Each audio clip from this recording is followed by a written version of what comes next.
Hey again, everybody. I'm back for another, what I would hope would be an informative video. I'm going to make a couple of corrections to the video I posted yesterday.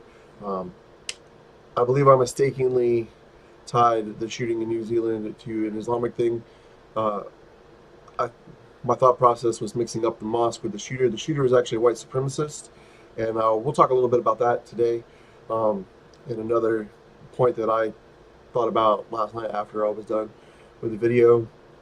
It'll kind of tie in nicely with some actual percentages I have for you today that'll be a little bit more enlightening, I think. And then I said that we would talk about the kids at the border, um, and I'm going to make sure I tackle that real quick on this one because I seem to have glossed over that, and that was an unintentional thing. I was very much a stream of consciousness in the last video, trying to get the conservative viewpoints out there. I'm going to do a little bit more about that today, and I'm going to give you some little bit of political science analysis on a couple of percentages, on a couple of things, and explain a little bit of history background to put some concepts of racism into perspective. So first, let's go with the kids. um, I got into a little bit of a debate with someone that I know I've known for a long time. Um, there was this meme that came up that I really disagreed with, and we had a little back and forth about who's on the right side of the political aisle um, ideologically. Um, One of the points that they made was an incident related to a child dying close to the border. And the reality of that situation was that the Border Patrol did everything that they could to try to save that child. And the child didn't make it. And a lot of that has to do with the hazardous journey it takes for them to get from where they're at to the border to try to do the illegal crossings. And I did a whole thing about um, the situation at the border on the last video. You can go check that out. I'm not going to go in all the ins and outs of that again. It took quite some time to get through that. Um, when the Border Patrol tries to help the child, that doesn't demonize the Border Patrol. That has a lot more to do with why are these people feeling the need to make this dangerous trek to the border. I mean, you can understand why.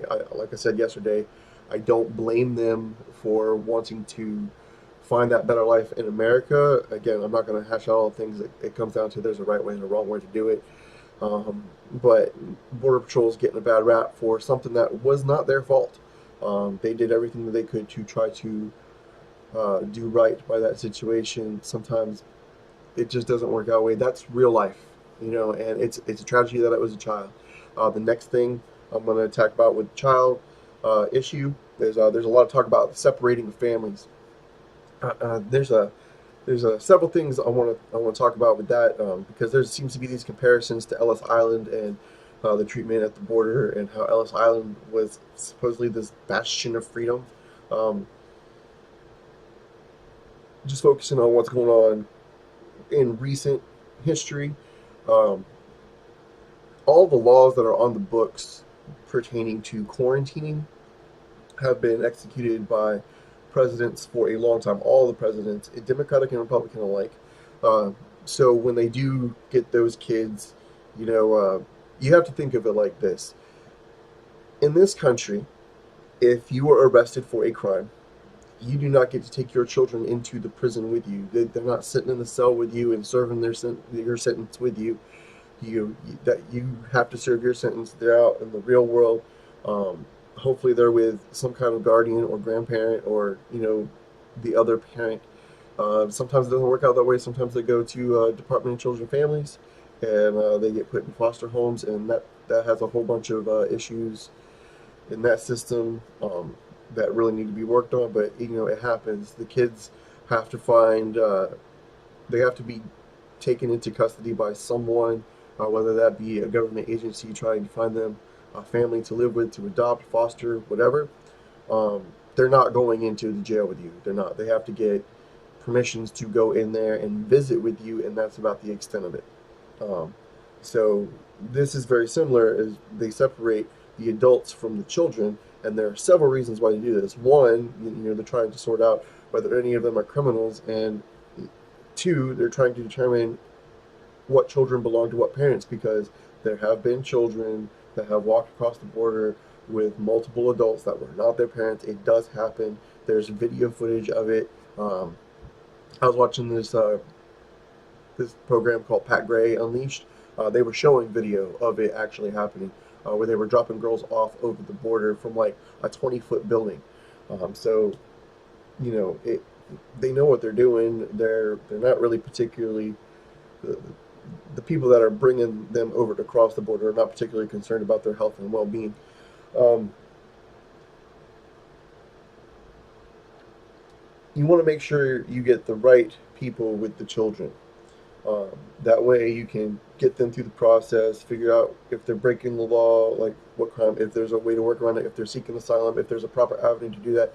There's a lot of those reasons. And one of the big things that people seem to overlook is you quarantine from other countries to prevent certain diseases from crossing over into the country. Stuff that we have vaccinations for, but there's this big anti-vaccination movement that is going on, and there are potential outbreaks for things like mumps and chickenpox and things like that to come up again. And if we don't have a vaccination for a particular disease that happens to cross over, well, that becomes a problem. That's how you have epidemics, outbreaks. It's just not good. So there are health reasons, there are legal reasons, and there are practical reasons as to why the children are separated in the containment areas. We can debate the living conditions there, but it's not supposed to be a permanent settlement. It is a holding area. Uh, as far as I know, holding areas weren't designed to, house that many people. I'm not going to sit here and say that the systems are perfect. There's no such thing as perfect. You can definitely make improvements, but to overlook the practical reasons why we do things in this manner, why they are part of the law, and why we're only criticizing one particular president when it happens instead of all of the other presidents that executed the same exact actions over time, does not make sense. You have to have a mindset to do it all the same for everyone. So if you're going to demonize this president, look at the last president, see if he did it. Why is that different? If you're not going to hold them to the same standard, why are you not holding them to the same standard? That is the question. It doesn't matter if they're Republican, Democratic, or independent. Hold them to the same standard. So for all intents and purposes, there is really no difference between the policies that were executed on this last round that caused this uprise of separation families than there was when people weren't talking about it at all in previous administrations. And I'm not just talking about the previous one, I mean previous administrations, plural. So there's that. Okay. The white supremacist stuff. Uh, there's this big confusion over this term, the alt-right, and what it means to be right of center in the political realm. Most conservatives detest anything that's determined alt-right, and they get very annoyed when it's bundled up with right-wing extremists and alt-right, and they try to conflate those terms together and say the white ring extremists are alt-right. There are some right-wing extremists, but they don't tend to hold a lot of the same values. These kinds of people would be like Richard Spencer from the white supremacist movement, like David Duke from the KKK. And there's been some interesting claims from them lately, and I'll touch on that here in a second. Um, Most of those, when you hear a lot of the interviews with people like Richard Spencer, they talk a lot of similar talking points to those on the left that are pushing for more centralized government, uh, more government control over distribution. Like they're very much about consolidating power. And if you took anything away from the last couple of videos I've done, most conservative thought is not about consolidating power, it's about giving the power back to the people. That is a more broad scope uh, concept that is less government, uh, make the people be in charge the way it was intended when the Constitution was drafted, when it was signed, what the forefathers had intended in the first place, that the people determine how the country will be governed.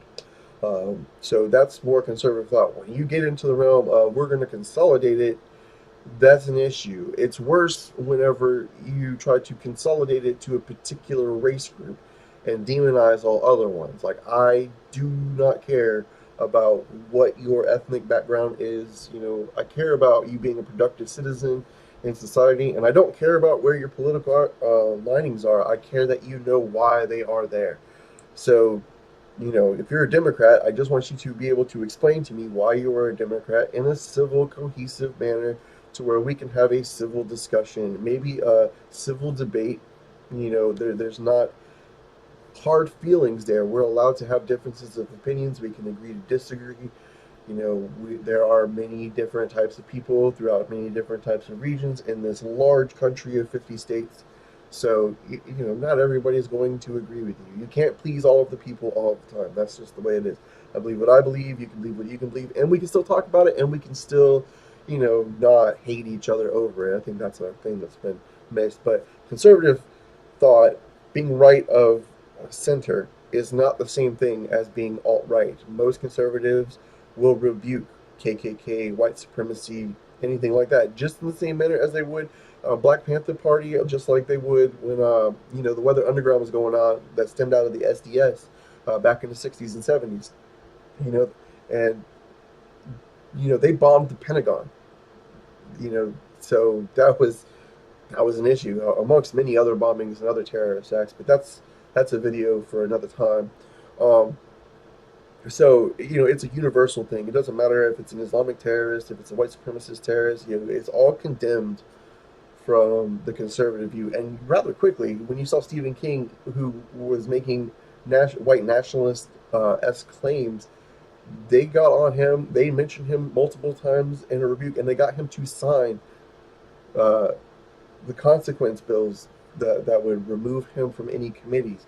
You know, there's a lot of people that tie the Charlottesville incident where Trump was trying to play the middle of the road and say that there were good people on both sides. They like to say, like, look, he's a white supremacist sympathizer. That, you know, he's not the most well-spoken guy, and there's a lot of things he says uh, that I don't like. I'll talk about my opinions of Donald Trump in particular here in a second, and I'll clarify all of that. But okay, so just making sure I cleared up that it was a white supremacist that attacked a mosque in New Zealand. Uh, we covered the children. Those are the things that I glossed over. You know, felt the need that I needed to correct on this video. So now that I've done that, I want to talk about racism and the misconception that if you're a Republican, you're a racist. Understand that when I give these numbers and these facts, is not to paint a broad brush over any particular party or party member as racist. It's just an ideological and you know, factual concept, and I want to piece together a little bit of history that kind of follows those ideological trends. It's much more about attacking the idea and correcting the record historically up to now than it is about attacking somebody in particular. I understand that there are not going to be people that fall under this umbrella, so I wanted to put that disclaimer out there right away before there was any kind of twisting of words or misconstruing of what I am about to explain here.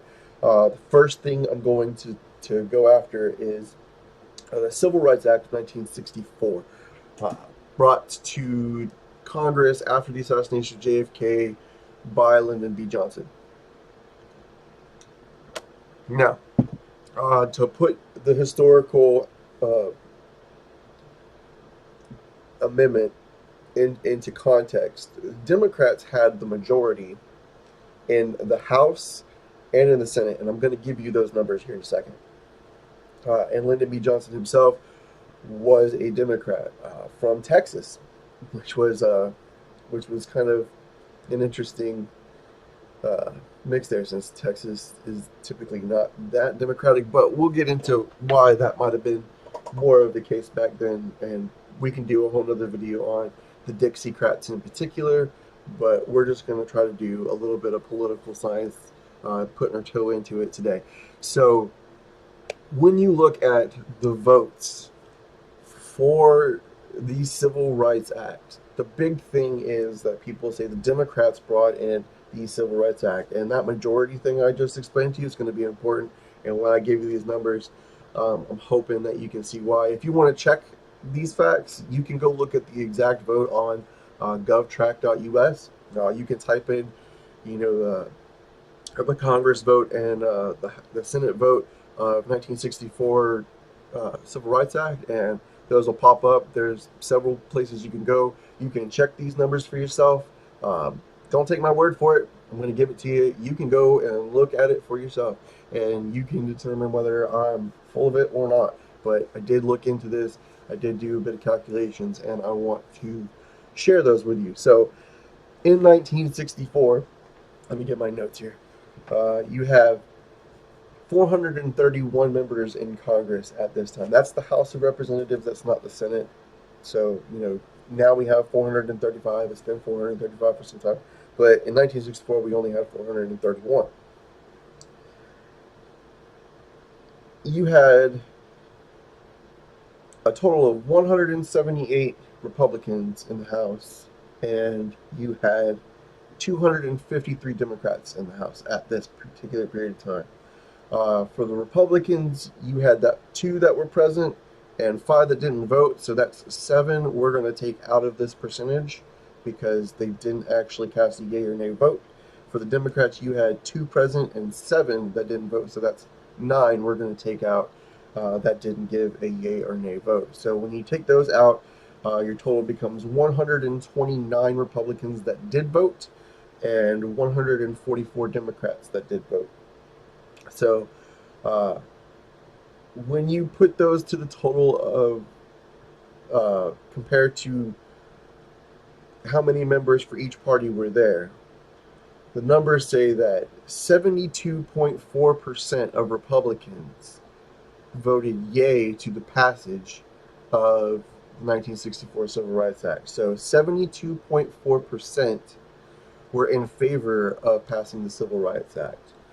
When you look at the percentages that voted for the passage of the Civil Rights Act on the Democratic side in the House, 56.9%. This is why I said knowing that they had the majority matters, because it makes a difference when you calculate the percentages. So you had a bigger push from the Republican side than you did from the Democrat side to get the Civil Rights Act passed. And again, you can go look into the Dixiecrats about that time. That was a big issue there. But that's Congress, that's the House, so they had enough to push it to the Senate. And what did they do in the Senate? Again, we have 100 senators. We had 100 senators then. So let's break down those numbers. You had 33 total Republican senators at the time, and you had 67 total Democratic senators at the time.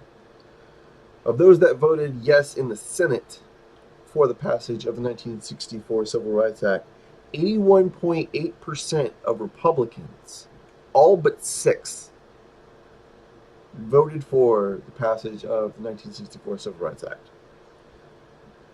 When you look at the Democrats, 68.6% voted to pass it. So in both the House and the Senate, overwhelming Republican support in the minority party to pass that bill. And it is very arguable that without that overwhelming support from the Republican side, it would have never happened. So, how many people voted against it? In the House, only 35 Republicans voted against the Civil Rights Act on the Republican side. For the Democrats, 91 voted against the Civil Rights Act. For the Senate, I already said 6 voted against it. Barry Goldwater is one of the more notable ones. He's more of a libertarian-minded, and he said he voted no against it because he thought it was going to be unconstitutional. that doesn't necessarily mean he's racist. That's one thing I do want to point out. Just because they voted no doesn't make him racist. They could have had uh, very political, constitutional minded reasons for it.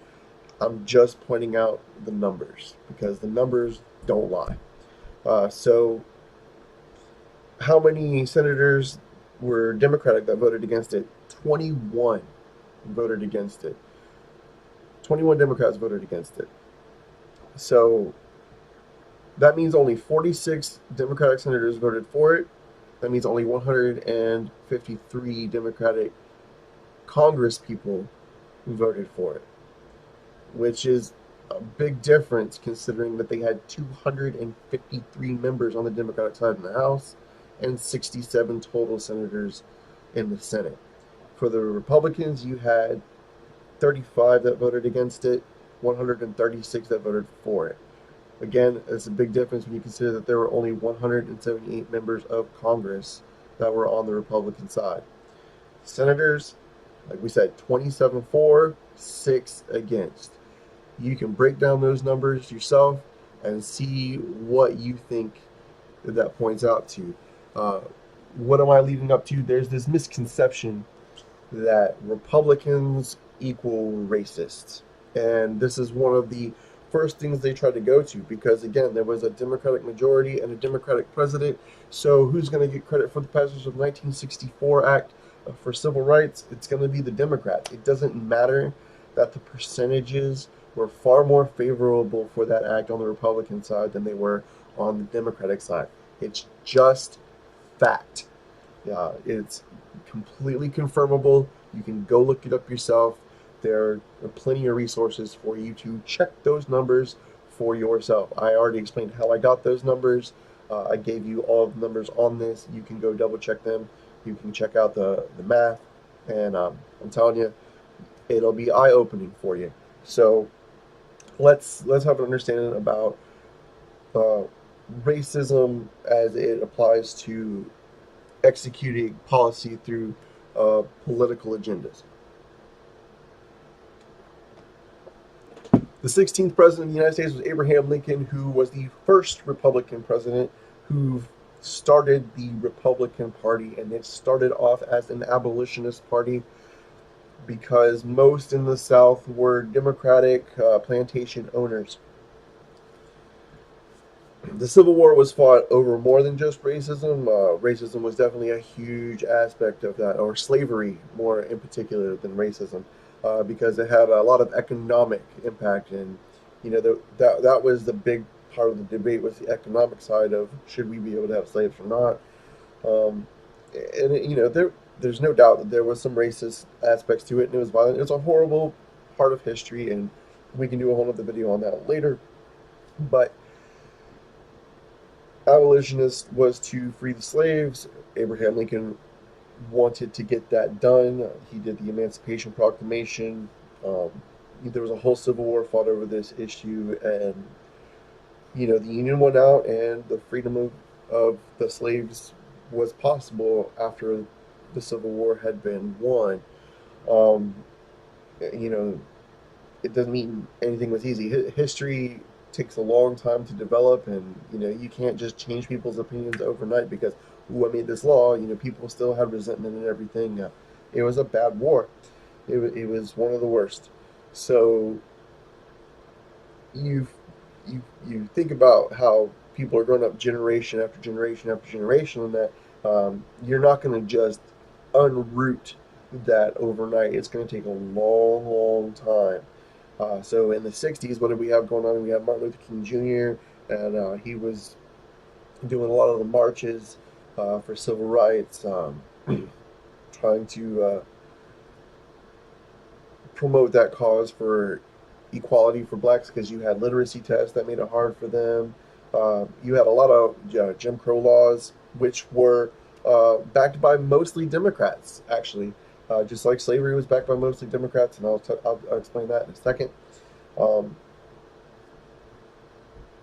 all of these limitations on the basis of race were largely backed by Democratic representatives in the Democratic Party.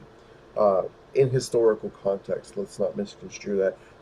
We, one of the things I won't do is try to attribute the sins of the past to our current society today, because there are a lot of differences between today and the sins of the past. And we're just taking a retrospective view on this at this point. Um,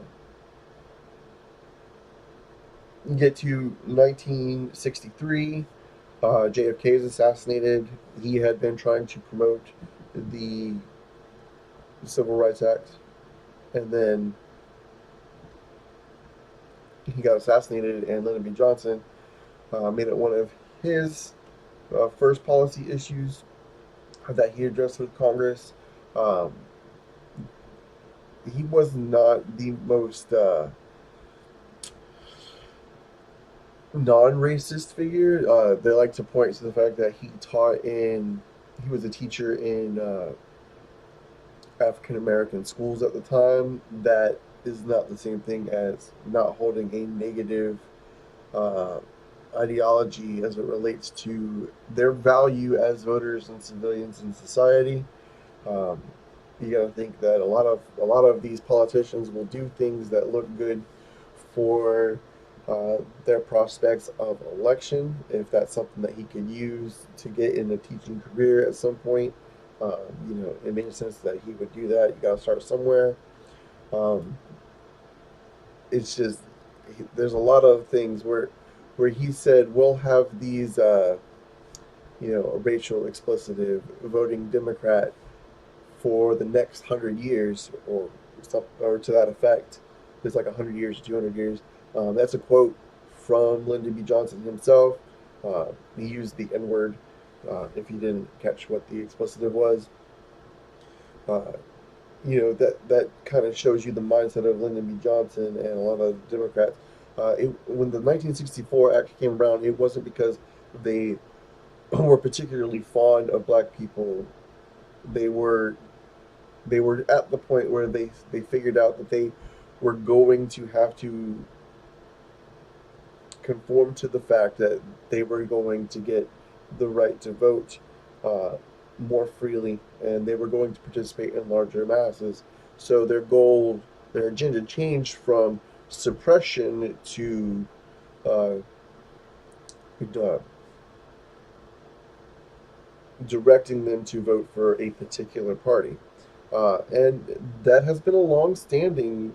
They were successful because it's been long-standing. When you look at the demographics and the percentages, uh, not all, but large numbers of the African American voting blocks tend to trend Democrat, and that's pretty much across the board on all states.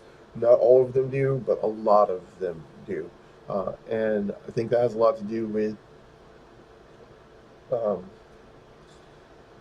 Martin Luther King and the Democrats helping them out. And you have to understand that they did a lot of those things for political advancement, because they were kind of ahead of the curve on uh, trying to force that vote to go. They were trying to redirect where that vote was going to go, because if they hadn't, it would have likely been Republican. Some of the first black congressmen and government officials in general. Some of the first ones were Republican. You had Frederick Douglass was admired by Lincoln. And he was black. He was a very historical figure, especially for black history. So, in historical context, let's talk about the KKK, because they get tied into the Republicans as well. You had Nathaniel Bedford Forrest, who was a Confederate general during the Civil War, was the first Grand Wizard of the KKK. And they were pretty much the terrorist arm of what I would tie to the Democratic Party as it pertains to racism and violence. Why would I pertain it to that? Because let's go back to what I said. Lincoln was the first Republican president in a party that was based off of the concept of abolition. What army did the Republicans control during the Civil War? Well, it was the Union, the North. Who were they fighting against? The Confederate Southerners. Who was Nathaniel Bedford Forrest? He was a Confederate general. So when they lost the war, how do you think they felt about the slaves getting their freedom? Uh, yeah. How do you think they voted? Because you could tell that they were no fans of Lincoln. Well, they voted Democrat. Most Confederates were Democrats. A lot of the Democrats on during Lincoln's time were pro-slavery. Again, this is historical fact. This is easily confirmable, verifiable. You don't have to take my word for it. You can see that I'm not looking at some kind of teleprompter or anything. This is all stuff that I just learned. Um, not like just now, but I have obtained that knowledge about these things through research and time. Uh, and I'm not going to sit here and just feed you a bunch of bull. You can look it up for yourself, come to your own conclusion. This is fact, though. So, Confederates were Democrats. Ku Klux Klan came out of Confederate sympathies and racist uh, attitudes, and they attacked African American families, freed slaves, because they hated the overturning of slavery. They resented that decision. Lincoln was killed shortly after the Civil War was won by John Wilkes Booth, who was a Confederate sympathizer. So, where do you think his political leanings were? They clearly weren't towards the Republican Party. So, if you think that mindset just poof disappeared overnight over the Civil Rights Act, well, I already gave you the numbers. You can see that it was still very much uh, in there. It was still very much a part of that. You have to remember that there were Democratic elected officials in the South, just like there were in the North. So this whole concept that Republicans equal racist, that narrative is just bogus. It is bogus, and I am out to debunk that concept.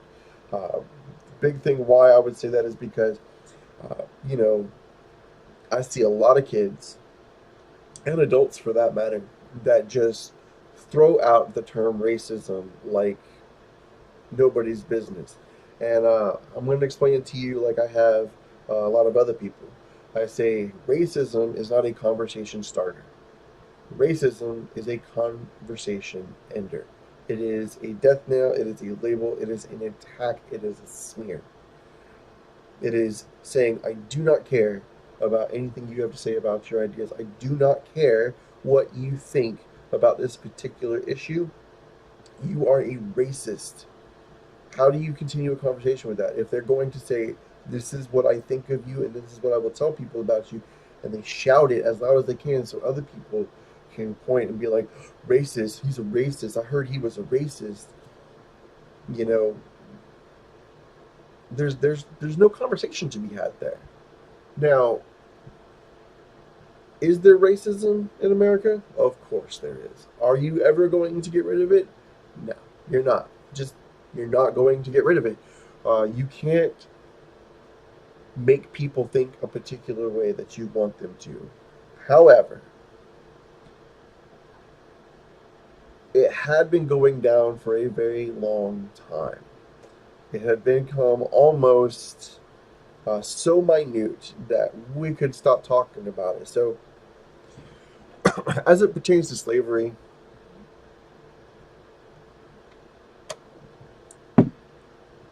of course, it was a horrible blight on American history. It was a bad period. It should be remembered for what it was. However, America was one of the first nations to abolish it completely. Secondly, it wasn't just blacks that were working the plantation fields and were working for indentured servantry or slaves themselves. There were also Irish that were involved. There, there were whites that were involved in being slaves, and a lot of people don't even know that. Um, there was a bad stigma to the Irish in particular as well. The Jews were not slaves particularly. Some Jews did have slaves in early American history, but they were kind of adapting to the norm of the society at the time, and they ran into a lot of the same issues. Is it moral? Is it ethical? So let's keep things in historical perspective. Maybe you didn't know some of this stuff. If you didn't, I would encourage you to go look into it yourself. Um, education, a little bit of education can go a very long way to helping to heal the troubles that we're seeing in the country today. I think a lot of it stems from ignorance. A lot of it stems from not knowing anything more than what you hear on the TV and what people say. Um, there is a wealth of information out there that could completely change the way you think about things.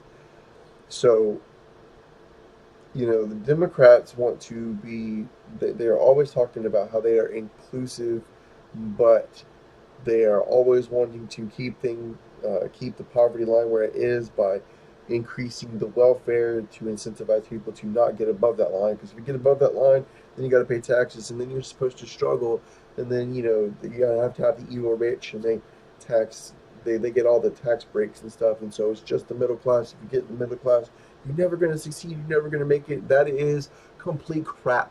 It's complete bogus.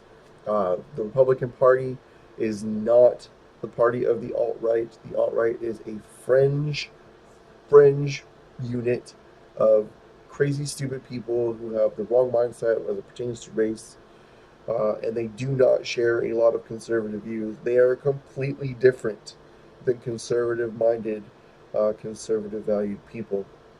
Not the same thing, not the same ballpark. Widely condemned by the conservative movement. Um, Racist tendencies tend to flow much stronger on the Democratic side, ideologically and politically, over history than they have on the Republican side. That's not to say there haven't been racists on both sides. There have been. That's not a secret.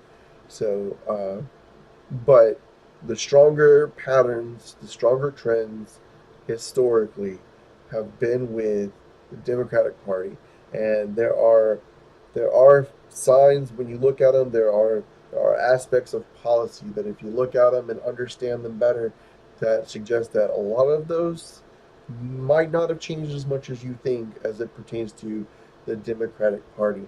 Um, and if you think that I'm wrong about uh, the inconsistency of the alt right, David Duke is praising Ilhan Omar for her anti-Semitic remarks, which is you know, white supremacists, right? KKK, uh,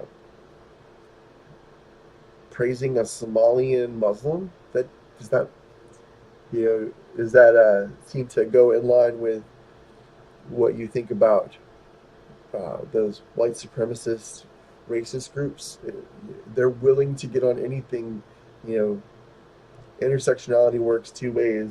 They hate the Jews more than they hate the blacks, I guess, and so they're going to, you know, go after one, the enemy of my enemy is my friend kind of concept, and then bash one and then come back to the other one.